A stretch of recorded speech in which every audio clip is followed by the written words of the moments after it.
Mbote na biso partout bozolanda biso na monde entier ba abonné nyonso ya Moïse Moke TV et tu y a encore un numéro pour que tu parler sur le réveil doctrinal émission na biso yo et vous avez suivi en partenariat na Miel Pro TV. Abonnez-vous massivement et mission vraiment les pour na kotombo la réveil doctrinal na biso l'église de réveil. Nous trouvons la divergence, c'est pas doctrinal à certaines églises. La femme peut prêcher, les autres la femme ne peut pas prêcher. Sous na kata doctrine église na bango avant moi ça semble la fois qui tamba na mutu. Parce que non so bélier sur plus royoka yo. Sous na ba ko appuyer ba prière doctrinale ya ba prière astrale. Parce que bazo boyango donc autour il y a même christianisme. Les autres, bon, maïs ont ma bête, oui, les ont ma bête, mouchoir ont ma bête, mais les autres disent qu'ils ont permis d'attendre comme de l'attente de la grâce. Aujourd'hui, sous votre honneur, nous avons reçu et pas il y a apôtre Adela Manzunzu, le père de l'évangile, a appelé le pilier, il y a évangile au Congolais, parce qu'il a beaucoup fait et travaillé avec papa Adi Nabala, on va parquer POC, na Mboka au Congo. Et tous le poteau est-ce que vraiment la femme a permis de prêcher l'évangile dans 4 assemblées de saints? Bonjour papa. Bonjour journaliste. Papa partout dans le monde se retrouver encore dans l'apôtre. Un mot à dire pour nous bazolanda lelo. Atondi pa na yo papa journaliste. Na lenge boye ko koteranga na ndako. Na sepeli mingi.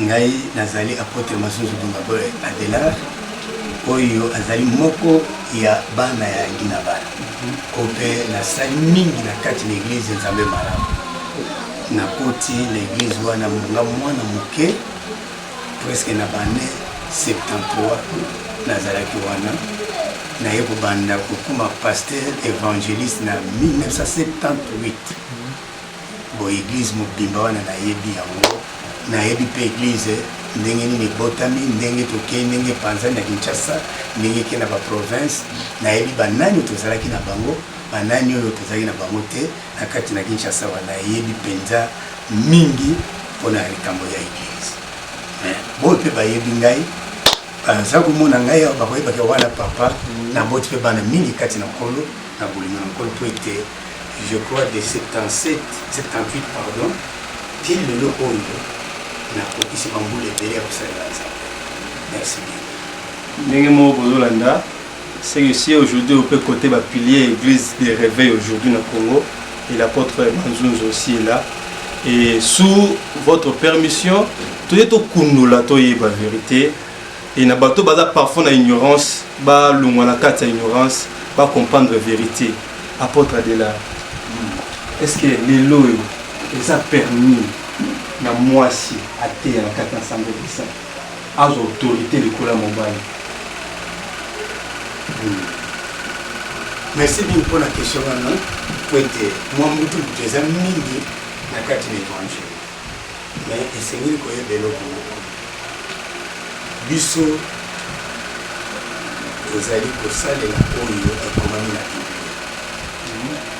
ozali penza kuna matambe ya samalamu yesu tikela kibiso oyo batata na biso bali na bala aosuba batikeli biso nde ya mo véritable samalamu oyo akusangisa te mais na kolobela yo likambo moko oyo teza mutuna sengeli toloba na biblia mutuna na biblia verset moko na bible eza kolobela okuwa mutuya Osée chapitre 4 verset 6 oyo oyoka eloko wana nini elobaki place wana. Osée chapitre 4 verset 6. Osée chapitre 4 verset 6. Mon peuple est détruit.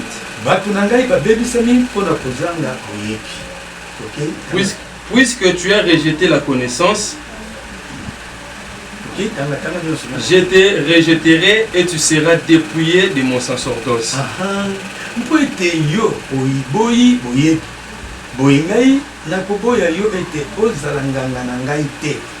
Puisque tu as oublié la loi de ton Dieu, j'oublierai aussi tes enfants.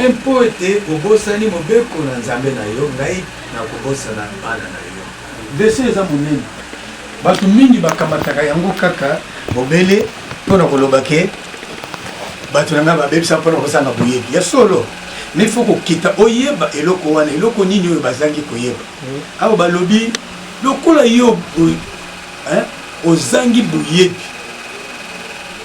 okobebisa Nzambe akoboya yo na bana na yo pona musala na ya sacerdoce ozoge eloko wana c'est-à-dire eloko ya mutu ya munene koyeba biloba oyo ezali soki mutu azangi buyebi azali foutu devant Dieu.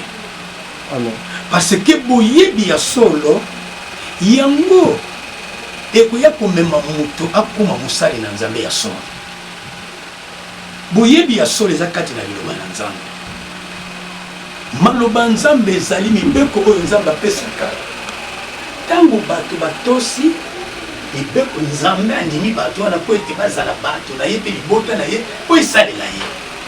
Ozomona shiko parce que na se yoka point ye a toucher kuna po ete yo boyi boyebi na ngai oboyi mibeko na Nzambe Nzambe pe aboyi yo na bana na yo osala musala sacerdoce te ezali eloko moko ya motu. Bon question yo tuni ngai po ete ezokokende na sacerdoce po koyeba ke bato mingi lelo oyo bakomboya mipa na Nzambe ke nayebi moko po Yesu abwakaki liloba moko alobaki mingi bakoloba nkolo tosalelaki yo te nkolo biso tosalaki boye te ye akoloba nayebi bino te mpona nini parce que verset kokondane bango sacerdoce il faut koyeba nano eloko moko ya motu ya sacerdoce oyo bino bozoya kotuna lelo ke ndenge nini mwasi akokoteya te mwasi akokoteya te il faut boyeba mosala bonganga ebandi wapi mpe ezalaki ndenge nini soki tokomata na kati na Nzambe na Genèse chapitre 8 soki tokei kuna okoya komona ete Nzambe akamataki libota ya Israel mobimba ezala lokola libota na ye ya sacerdoce. Na tango wana mibeko eyaki te chef ya famille nyonso ya Israelite azalaki kosala mosala ya sacerdoce akokamata biloko na ye atumi meko. Sacerdoce ebandi lelo na bamoyizi te ebandi lelo boye te uta kalakala tango Nzambe mpo na vouloir ya Nzambe na komona na Nzambe atiaki libota na Israel po ete ezala libota ya kosalela ye mosala ya sacerdoce ezalaki ya koponapona te. Israel mobimba elingi ezalaki mobimba ya Israel bazala banganga mpona Nzambe mpo basala libota ya kosalela Nzambe. Mosala nini chef famille nyonso azalaki kotuma mbeka na ye. Noa tango place wana na pesi yo tango Noe abimi na masuwa na bana na ye Moïse azalaki te. Mais Bible eza koelakisa biso tokoki kotanga tobia naloba kaka naloba okomona kaka ke akiti na masuwa na bana na ye tango amoni lobiko monene Nzambe asali mpona libota asalaki nini atumbelaki yawe Nzambe mbeka. Nani nganga azalaki wana? Nganga ezalaki ye moko oyo Noe ye moko moto azalaki na mosala wana. C'est-à-dire chaque chef ya famille azalaki kosala mosala wana mpona libota na kotumba mbeka. Ezalaki mosala bongo ezalaki sacerdoce mpona Israel mobimba. Mais yo kasi konga na oyebisa yo na tango kaka Moïse abimisi bana Israel na Egypte azwi mibeko apesi bana Israel na tango bazwi mibeko mabota wana nyonso bazalaki mabota na bule mpona Nzambe. Bachef ya famille bazalaki koofrir bambeka. Mais na tango mibeko ye batosi mibeko te. Ozoka ndenge balobi awa verset totangi awa Osée 4 tango baye mibeko etosami te Nzambe asiliki lokola batosi mibeko te. Bible lobi soki bino bozangi buyebi ya solo ya makomi ya kotosa mibeko na ngai nakoboya bino bokozala banganga na ngai te.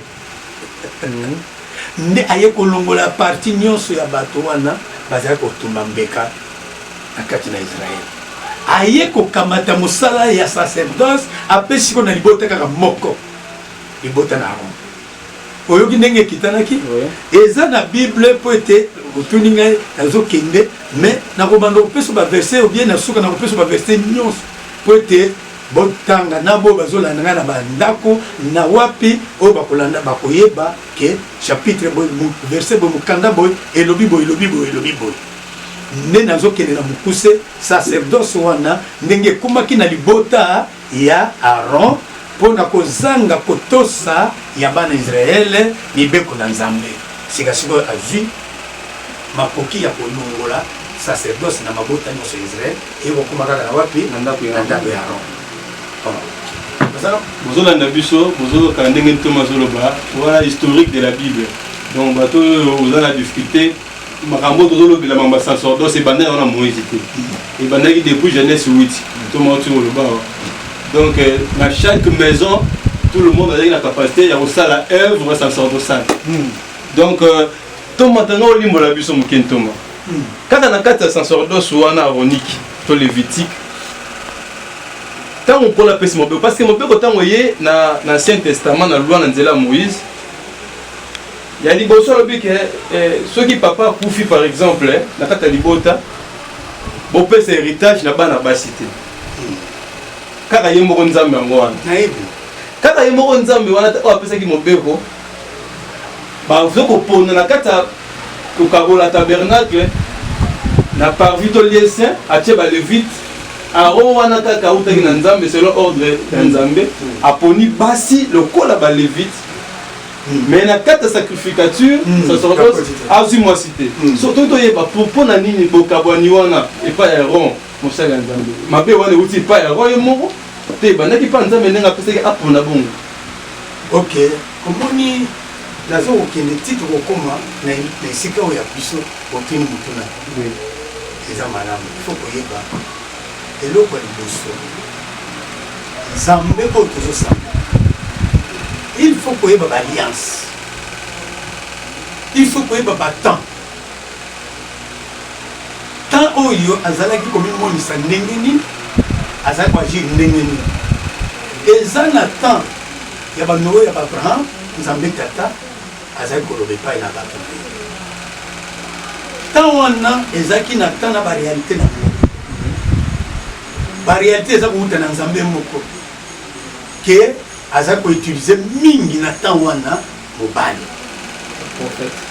ba prophète mingi aza ko utiliser mobali ba sala ko Nzambe exactement mais kenda ba alliance ndenge ozo mona même ba ordonnance échange mingi na kati na Bible oyoka ki alliance ya boy eza aboli alliance boy eza ki aboli eza ko aboli parce que tango mosusu moto asali mais ekokisami penza convenablement te selon pensée ya Nzambe Nzambe aboli yango a modifier alliance na ye papa Bible ngana benga eza foro équatoriale soki pezo kambambi na molimo te okobunga parce que le même Bible bamagie bazo employer pe yango kozwa verset moko lokola sa diable azoki verset côté ya Jésus mais il faut koyeba ete oyo ezopesama ezali na vraie connaissance ya parole ya molimo na Nzambe ou bien diable mutaza ko utiliser yango il faut kozala ignorante Bible ezali mokande komami na molimo musantu ekoki mpona kolimbola yango moto atondisama na molimo musantu mpe ya kolimbola yango polele c'est ça baalliance wana ndenge ezalaki ebandaki kochange ndenge echange oyo nauti koyebi biso liboso ezalaki ya mabota non mais Nzambe moko na bomboni na botali amoni ke c'est pas ça abolir wana aye kokomisa na kati na famille Aaron ntango akomisi ayebisi ke bana na mibali selon vouloir ya Nzambe nde bakoti basali yango oyo ezalaki musala epesamaki na Nzambe mais bana basi ndenge yo motu oloba bazalaki rejeté te bazalaki mpe na kati na libota ya balewu bazalaki wana bazalaki mpe na misala bazali kosala ozomona sikoyo il faut koyebaka ete ancien ezali na méthode mosusu nzambe abandaki koutilize na basali na ye ozomona sikoyo mais ntango toye kokenda malgré babiloko nyonso azalaki kopesa wana eza kotosama te mpe ezalaki kosimbama te soki simbama mbeli yesu ayaki bato wana nyonso babandaki kosakola biloko wana bazalaki koya kobongisa avenir ya eloko moko ya motu eza koya meme mobeko eza nini mobeko eyaki nini mobeko soki otangi bible bien esika ngai nazoya kokita wana mobeko azalaki eloko moko eyaki mpona kolakisa mpona donc koprepare bato bazala ncanga te bazala koyeba eloko ya solo eza koya eloko ya solo eza nini tokotanga na verse wana me ngai na koyebi solo sikoyo oyo toli nano wana omoni na ntango wana ezalaki bongo me na ntan oyo toza koloba lelo oyo totuninga motunake bato mosusu basikoyo ababona boye te il faut koyeba toza na nouveau testament ozoyoka nouveau testament ezali alliance ya sika bordonnance ya kala esi ekweya ozoyoka mobeko apesaki bomoi te sikasikoyo bible elobi toza na kati na sango malamu ya yesu masiya sango malamu n'égale pas loi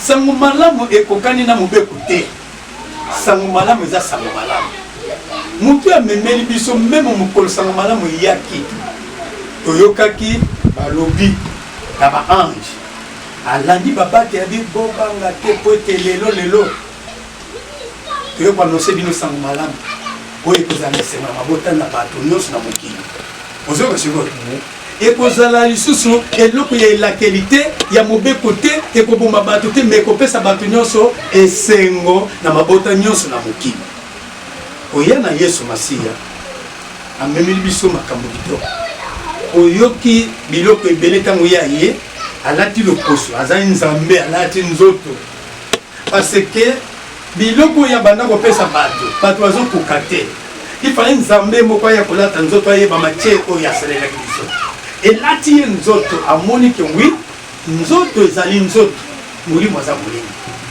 nzoto eza na bolembo mingi mpona kokokisa convenablement ainsi dit l'éternel ozomona sikoyo sikasiko aye koyeba ke ifokande matiere nasali bango ezali matiere moko ya motau ekosangola bokonzi na likolo te sikoyo aye kopesa temps de la grâce mpona nini temps de la grâce po ete biso oyo toyeba kosakola bato sango malamu ya solo toyeba esika nini touti yesu ntango ayaki wana meme ye koya na ye ayaki na balwa wana ya kokomplete balwa wana alobi polele ye moko na bato ntango bayaki moto moko aye kuna mosakoli abimi kuna aza kosekisa bato azobikisa boye me bapagano ntango bakendaki yesu aloba nini nakoki kokamata bile ya bana napesa bango te napesa na bango me soki bato mosusu bazwaki lobi bazwaki yango na nzela ya kondima mwasi wana andimi ke wi nayebi ke naza mbwa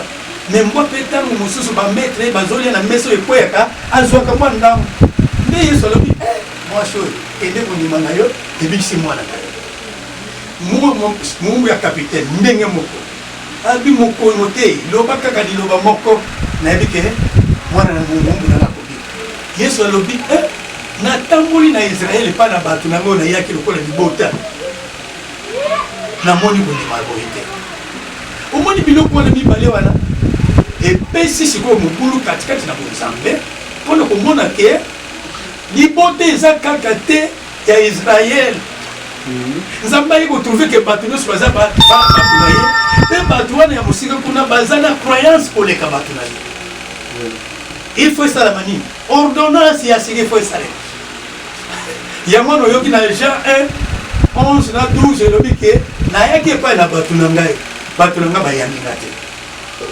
kasi sika sikoyo epai na bo nyonso bayambi ngai napesi bango pouvoir ya kobengama bana na nzambe babotami na nzoto te na makila te na nguya ya motu te kasi na liloba oyoki sikoyo ordonnance wana eza monene bato bayebaka te sikasikoyo mutu nyonso andimeli Yesu Kristo lokula nkolo mpe mobix d'office azwi pouvoir ya kobenga mwana na Nzambe.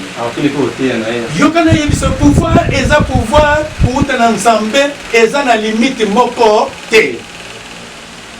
Parce que mutu moko kosa yo te pour le moment ezala nani oyo azosakola sango malamu moko te azosakola sango malamu na nguya na ye. Loba soki ya nguya molimo na Nzambe te loba aza na magie.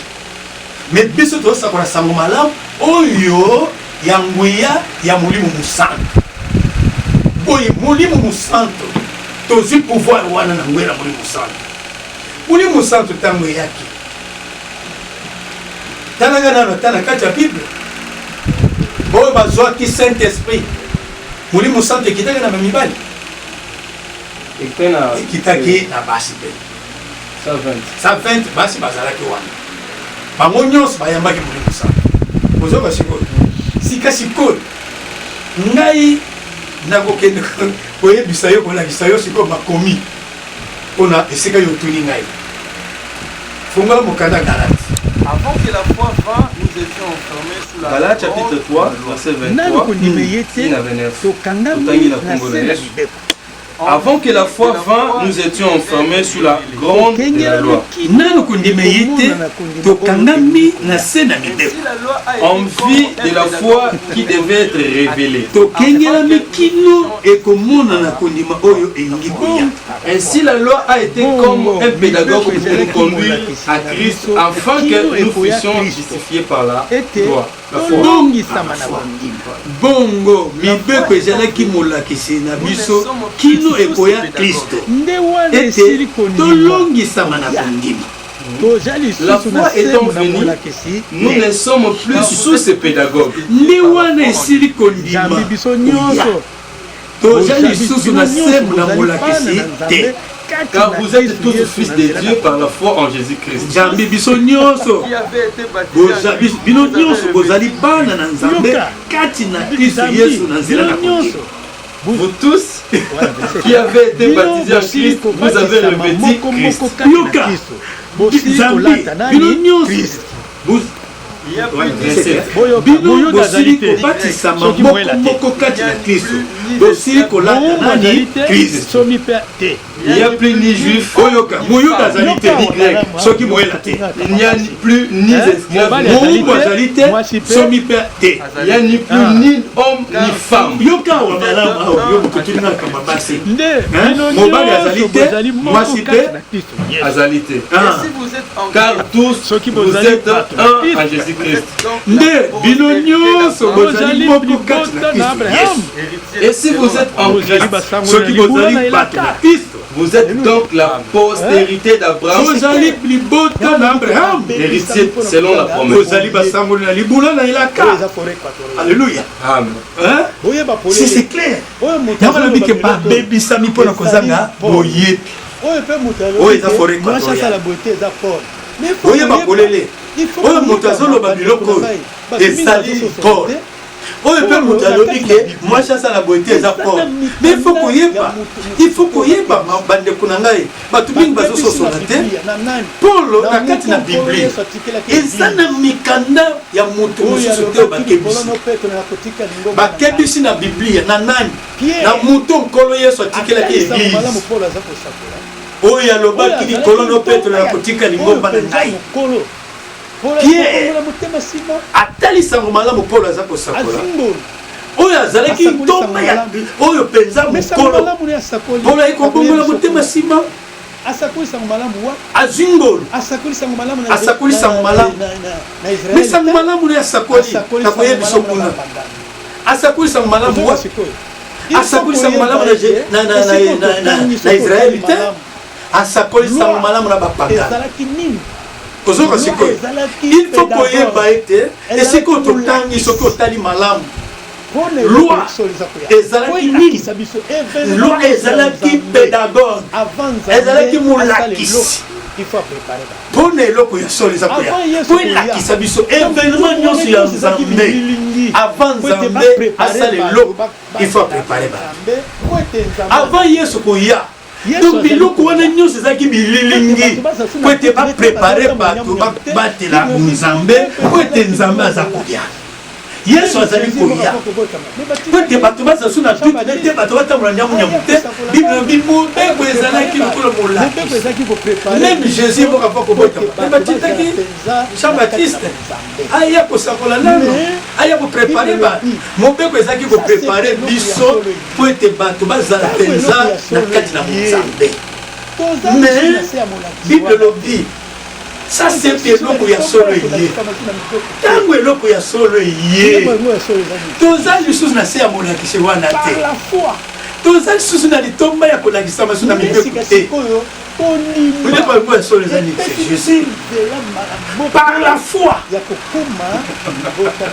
nde sika sikoyo kondima epesi biso nzela mbala moko ya kokuma libota na nzambe mutu nyonso akondima yesu lokola kolo mpe mobikisi abatisami alati yesu ozoba sikoyo ntango moto aza kati na kristo yesu Romains chapitre 8 verset 1 2 elobi niaoki condamnation mpona bato baza kati na yesu okokondane naye okondane mwasi oza kotambola na nini na lwa nini ozotambola na ordonnance nini oyebaka te nzambe aza nzambe ya batango oyebaka te nzambe aza nzambe ya baordonnance soki aboliro ya bomisi oyo me yo kobanda koluka mpe lisusu te obanda kokende longolo ya kala po ete ya kala oza koluka kanda ya nzambe asakoli bato bandimi babikaki combien 3000 personnes se na kolakisaki kondima yesu lokola nkolo eza so condamnation te eza kozwa bomoi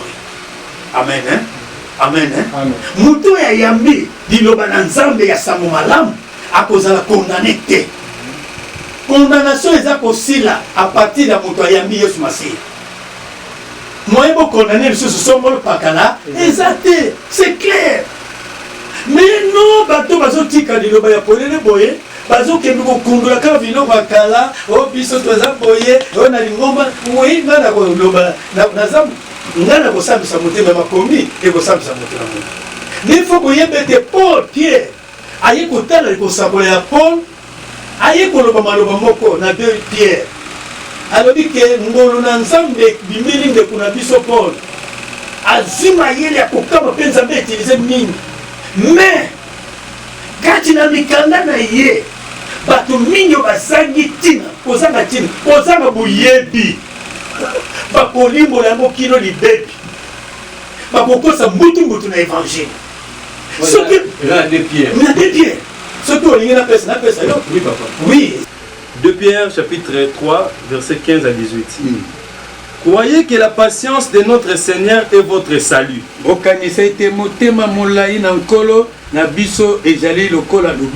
Comme notre bien-aimé frère Paul vous l'a aussi écrit. Selon la sagesse qui lui a été donnée. C'est ce qu'il fait de toutes les lettres où il a parlé de ces choses. Dans quel il y a des points difficiles à comprendre.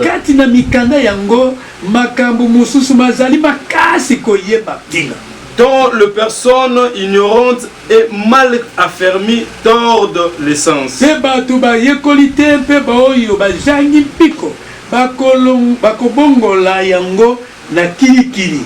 Comme celui d'autres écritures pour leur propre ruine.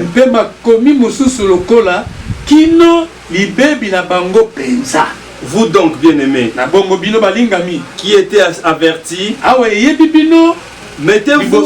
mettez-vous sur vos gardes de peur d'entraîner par l'égarement de l'impie. Vous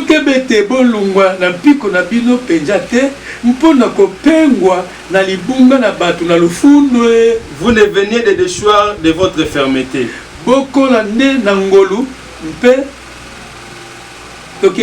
Mais croyez dans la grâce et dans la connaissance de notre Seigneur et Sauveur Jésus-Christ. 18. Mais croisez dans la grâce et dans la connaissance de notre Seigneur et Sauveur Jésus-Christ.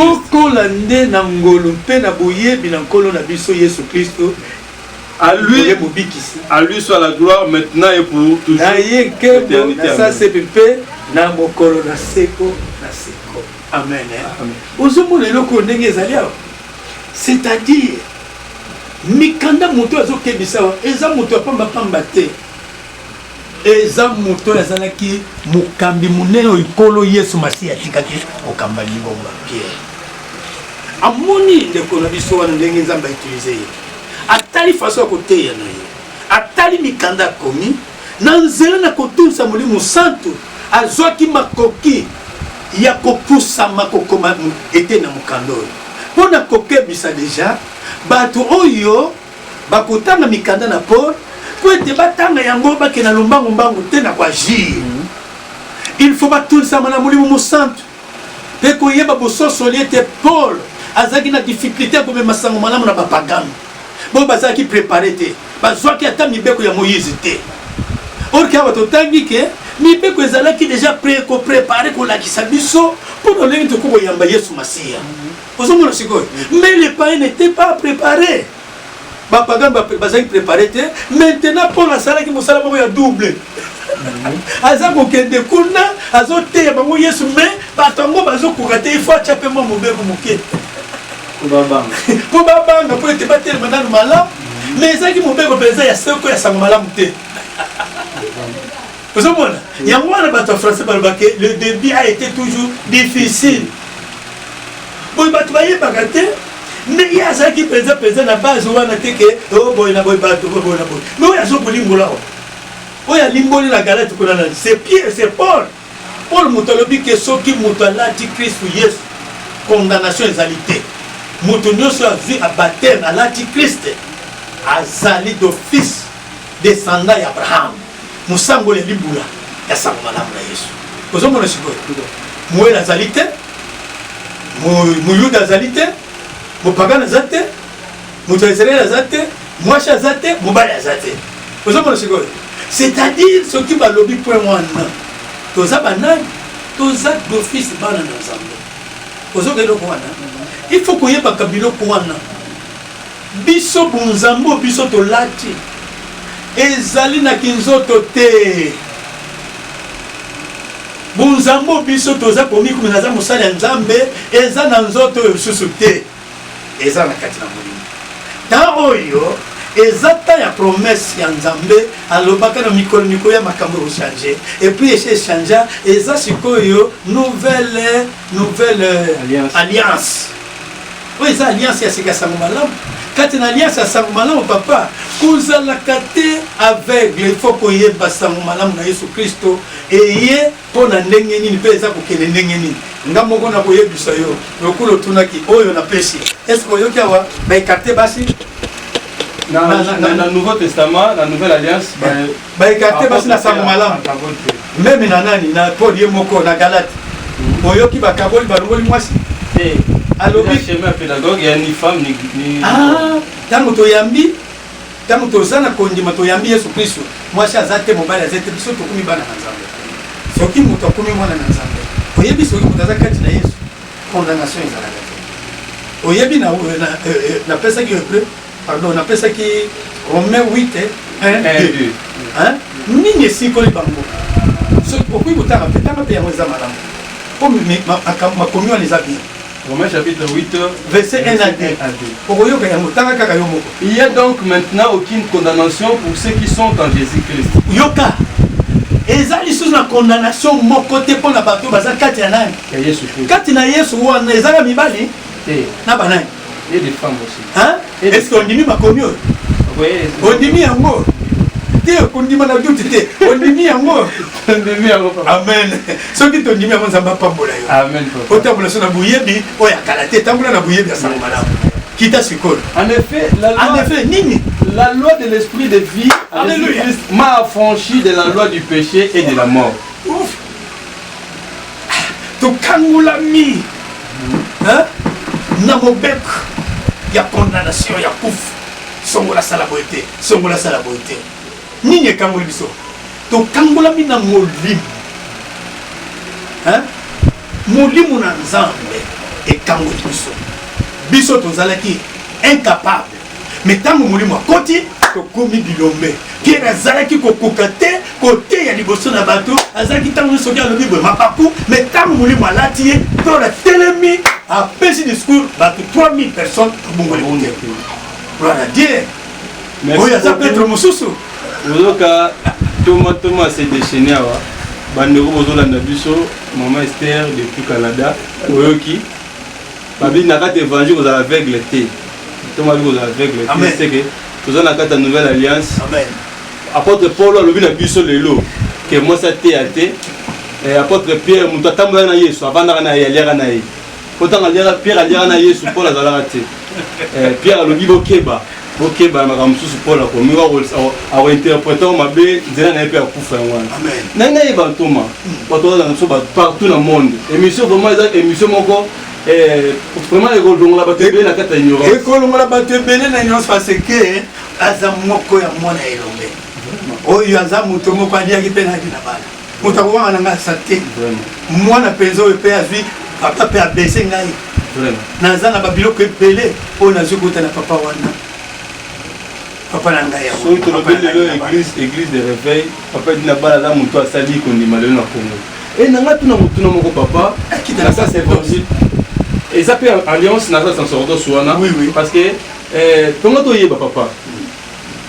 Jésus-Christ oh lobi na biso awa memaki bosolo. Memaki liberté. Et le même Jésus là a travaillé sous la loi. Parce que l'esprit de Dieu est un acte de Jésus Christ totango ayaki le modèle na biso a choisir l'apôtre septondé. Na l'apôtre septondé o Yesu azwa moi ça la na kati. Batika la pe 12 moi ça la raté. Quand apôtre Paul wan Pierre wana o azolo balelo apôtre Paul bon nga za journaliste hein. Oui, tu na bino on azokinga. Moi si wana apôtre Paul o azolo ba et pas ya apôtre Paul. Pierre azolo ba la biso ni tango Judas abungi nzela akufi et c'est là va remplacer apôtre Moussous la place à Judas. Yoka makambo. So apôtre Pierre va y au kamba apôtre. Pourquoi pas alena ko Marie parce que Marie va tambola kanaye, Marie va qui Yesu malam, ya ko sala élection à cause de Matthias a remplacé ka mobali na place ya apôtre. Menga na za waye bisayoti. Na dinga ye biso polele. Oyebi tangu nazalaki passer régional na Bandu na Nzambe malam. Tango Kabila akoti pouvoir pouvoir. Oyambi ba soda ya Kabila abalo na bomba nani kadogo after oyambi bango basona mungu atuni sika siko tango bakomi bazaki na posa et pasteur moi qui et l'équipe osmo on dit que pasteur moi qui est na télévision na komi tango aisi na pasteur do abone ni zamina zote na relation ake kote ya bango kubima bani zeni na Egypte tango na komi na prova na lobela ki bango oyebi bato soki balakisami te eza mabape libebi ndenge verse nga na bandeli alinga verse wana mingi kozanga kolakisama kozanga boyebi okakende na profite na libebi abungaka noki oyebi ke Moïse apreparaki bana ya Israeli te maloba kaka moko ke tobima na bowumbu tokende na mokili oyo Nzambe abongisi ya mapamboli oyo ya mafuta na nzoi na miliki ozoka mais apreparaki bango te ke tomeleka désert ozomona sikoyo maloba désert epai na bango ezalaki te ya mer rouge mpe ezalaki te bango nyonso croyance na bango ezalaki te ke tozolungwa awa tozokende kanamba na moko na mokili ya kitoko mais voyage eza na réalité nango Moïse alobelaki bango te changement nyonso eza na réalité nango soki okososola te ozozwa bible ndenge mosusu tikaka na ye biso changement nyonso ya régime ezalaka mpe na réalité na yango ezwaka mpe temps nga nayebisaki bango bongo bibandeko lelo bino nyonso ozosepela bake tobiki mokili bokeba oya kosala erreur Egypte asalaka te bongo mpona biloko bino bozokanisaka ekabila ye kongo ekupashe esili ekozala lelo elobi te ndenge bino bozokanisa ça prendra du temps mais soki bososoli boye te bokofinga mpe naka biloko pokaseke ndenge bamobutu akei kaka malamu tokoti na abondance ekoya bongo te ekozala pete. Il faut conscience na biso to la kisama to yeba ko longa baerere ya mubutu to sala musala pour l'avenir na pays. Papa na tega bon. Bando wale tega baba na uchango bana na mbalabi pasteur wana zaki après ça qui dit oui ezaki na prophétie na prophétie na katiwe parce que batali que oui akamuto lo ke zabongo ezati ke ndenge to fi kakapira bana mo vie kuma facile jamais. Il faut que ça il faut que il faut que la sabatu bien ndenge moko yesu tango aye pona ko changer régime yesu azanzambe ko changer régime mbala moko boete akutaki régime ya mobeko il faut longola bato maleme pour que ça sangwana oyebi te ke yemo ba ebina ngolo mobeko te oyebi te ke tango ya ye ko kita et lokola papa dina bala tango ya ke awa veille ezalaki te tunanga na koyebisa yo tokangami mingi mangomba ezalaki akutanga bakomba mangomba te mais biso moko toyebi mangomba nini adina bala kutaki mais mangomba kaka wana bazalaki baenembi makasi mpona papa adina bala oyo mingomba nini euti wana parce que ayaki na pentecôtiste moto eza kopela kati na ye azosakola mpe bilengu na bikambo sikasikoyo bangomba nde babanda kosala ye mpe bapiese ke mingomba ekufa yesu mpe basali bapiese mpona koesale sango malamu ezalaki ifo mayebe bayaki komeka ye na bino to bayaki komeka banani bafarisien bazalaki bapagano te bato na kosambela babanda koya komeka ye babanda koya komeka ye me lokola azalaki nzambe aza koyeba bango mpe azopesa moko na moko biyano mpe ezokupe mituna na bango ifo koyeba boye te kolo ntango eye ifo akoda kaka na mobeko na bango po azalaki na eglise te ifo akende koretire bato kaka kuna kati alandi bango kaka na kati na eglise na famille po ete ateya bango ayoka sango babanda kobima moke moke kobima kati na eloko oyo mpona kokota na eloko ya sika ezalaka mpe na temps ozoba sikoyo siko na temps wana koloba teke bona boye bite yesu ezalaki teke ayaki oyoki teke nayi kolongola mibeko te me nayi komakisa me totali komakisa na ye eza lokola oyo ya bango te ezalaki eloko mosusu kenda na koyebisa yo polele tanga bien ntango yesu aza kokufa naza koyebisa yo polele oyebaka sacerdoce ntango yesu aza kokufa na ekulusu eloko nini esalaki na kati na temple na Jérusalem rideau epasukaki c'est-à-dire c'est quoi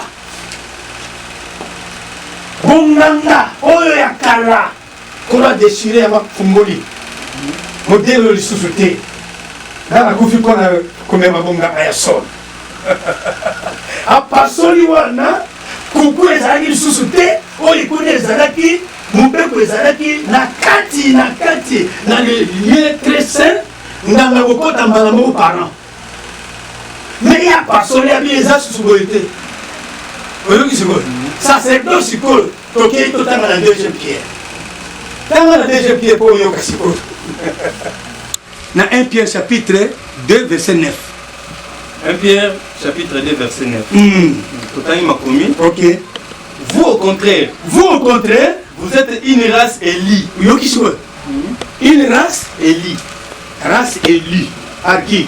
À Dieu. Hein? Bon. Hein? Un sacerdoce royal. Une nation sainte. Un peuple acquis. Afin que vous annonciez le vertu de celui qui vous est appelé de ténèbres et à son admirable lumière. Sacerdoce royal. Biso. Hein? C'est-à-dire, sacerdoce sika royal. Hein? Ezali ya bakristo nyonso. Mokristo nyonso ayambi kolo lokola mobikisi. Ayambi Yesu lokola kolo mpe mobikisi na ye. Akomi d'office na mosala ya sacerdoce. Tout croyant azali permis na kusala musala oyo moto akosa yo te moto nyonso andimeli yesu condamnation eza te ya kosakola ya kosala musala oyo musala ya sacerdoce koyo royal biso nyonso tondimeli yesu toza mpe ya kosala yango condamnation eza te. Nous sommes libres pour évangéliser.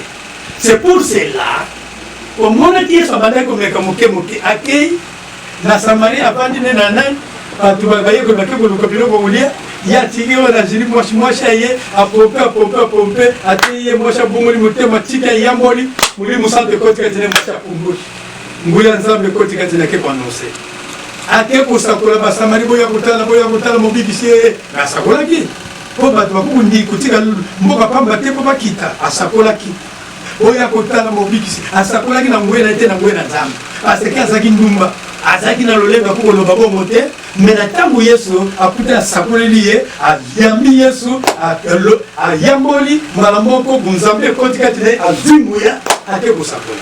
C'est pour cela sacerdoce eza lisusu na ndenge ya rote eza lisukola te ndenge bato kozanga koyeba eza liwa kozanga koyeba makomi oyo eza liwa oke soki na kopesa bamikanda oyo papa pardon eza ebele baverse ezali awa mpona sacerdoce oyo kososola malamu ke nzoka nde eza nde boye eza nde bongo tout croyant oyo andimeli Yesu Kristo azali déjà na kati na mosala oyo oyoki ndenge balobi. Vous au contraire vous êtes une race élue. C'est pour ça. Tout ça là sur l'économie et une sacerdoce royale. Bande bozolanda biso partout. Babiyano na bino yangwana na question nyonso boza ko poser biso. Les autres qui n'apportent Adela Manzunzu a expliqué na biso to comprendre la réalité. Bandeko boza partout, papa pesi ba verset, oza nda ko kolanda ngotanga yo moko, okomi Hébreux chapitre 5 verset 1, Hébreux chapitre 9 verset 7, Hébreux chapitre 10 verset 19 à 22, Matthieu chapitre 27 51, Romains chapitre 12 verset 1, Philippe chapitre 2 verset 17, Tito chapitre 4 verset 6, Jacques chapitre 1 verset 27, 1 Jean chapitre 3 verset 16, Hébreux chapitre 13 verset 15. Sur autant on comprendre ni sacerdoce aronique ni sacerdoce royal. Et bien ça ni nyango yo faut ça biso ba croyant. Et pour to chiter na émission na na zona yo kantoma et bato vous en avez question partout dans le monde beaucoup talent Thomas beaucoup même na WhatsApp na Facebook papa ko peut sa coordonner na et papa ko peut sa photo na ndayo ko na ndayo ba zo na WhatsApp so vous avez la chaîne YouTube ba blog wana nyonso. Donc maintenant les mingi pa na papa numéro na ngai ya contact ezali oyo 089 donc 994 57 213 081 05 84 611 oyo nde banumero na ngai oyo WhatsApp ezali ya Airtel eza na WhatsApp esika nyonso oyo olingi kobenga ozali na likambo kotuna tozali mpe to ete tozali awa mpona service ya Nzambe mpe mpona kosunga baministère ebele bajeune oyo baza kolanda biso esenge bapusanaka po ete bazwaka boyebi ya solo basakola Kriste na motindo mobongi eno ya kowelana mpe ya mbangu te eza na litomba moko te makambo mingi Bible elobi te makambo na Nzambe eza na litomba soki moto ayambi azokisa motema kitisa motema na mosala nde okoya komona bomengo ya kosakola okoya komona bomengo ya Nzambe mingi lelo oyo balingi akitisina motema na mosala te nalingi kaka bomengo non liboso litomba ezali kokitisa motema na mosala kitisa motema na mosala na Nzambe mosala pembeni na biso tokoyebisa bino batémoignage oyo tozwaki epai na tatani na bana oyo biso moko tovivre na 40 et quelques ya bambula tosali na ministère tomoni ebele toza mpe na ebele tokomi mpe na expérience mpona kowumela toumeli na mosala oyo yango toza koyebisa te mbangu eza na litonga te yaka oza na likambo lingolo lendo kita tuna okozwa eloko po ete mosala oyo ezalaka bongo biso tosali boye tobandi kokende tokoleka mosala soki yesu aye te ekotikala na bino me eloko nini ekopesa bana na nzambe kozala prese te kotanaka mpe na oyo baza batata ya batata okozwa mpe mwa eloko malunga mpo na mitombo na yo etelema malamu. Merci mingi mwana ezali mungu mosali ya nzambe mazonzo donga boyadela papa batolanda yo mwa mbote mot de la fin tokotema na biso déjà mot de la fin mbote napesi mbote na bana na ngai nyonso bazolanda ngai po ete naza tata ya bana naboti bana mosusu baza na Paris baza na Belgique baza na États-Unis ya molimo baza na Afrique mobimbo na kati na Congo awa nazali na bana ebele bino nyonso bokolanda ngai na kati na bachaîne oyo nzambe na ngai apambola bino banumero na ngai yango wana kosololaka na papa ezali mapamboli.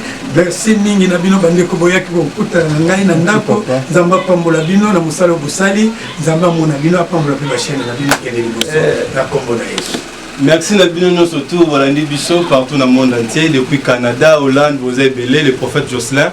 Et votre demande a été faite aujourd'hui. Avec l'apôtre Adela Manzunzu, il a vraiment répondu à toutes nos questions. Et bateau, vous avez besoin de retrouver le numéro de contact à PESAC, surtout à WhatsApp 049 57 213. 049 57 213 Facebook. Voilà, vous avez na WhatsApp beaucoup de papa et moko à recevoir la biso. Et pour la biso, tu peux se binomber mbote makasi et na bateau nous surtout vous avez la biso que vraiment beaucoup de TNT mission est intéressant Toroya. Toroya, se exposer pour que les questions na bino na ba réponse et bozo abiso na YouTube Moïse Moke TV tous en relais na partenariat na Miel Pro TV bandeko tout bon na biso to pesi bino mbote na Kishasa et maman Micheline Munganga Maman Botinga Chantal Moke à Majoli et Tété Mboroso et papa za ba mbote ngape ça. Oui, bane penake papa na bino yeyo na pesi bino nyonso bane penake mbote ya mingi na Congo Mobimba pe na Congo Brazza mbote mingi esika nyonso linguma ya Nzambe ezali bambote na Mbandaka Équateur Mobimba ya Grand Équateur et bandunu nyonso Katanga esika nyonso penake ezali ba Congo mbote ya mingi. Et tout qui commence bien finit bien, c'est votre frère Moïse Moke. Bobenginga na numéro na WhatsApp plus 243 89 62 50 784 plus 243 89 62 50 784. Beaucoup meninga même na porte na jumelle to repartager pour na ba idée encore pour que tout même le réveil doctrinal et sur bolingi que Dieu le dit de notre papa de là banzunzo to yambi lelo azala lipamboli pour na biso. Amen.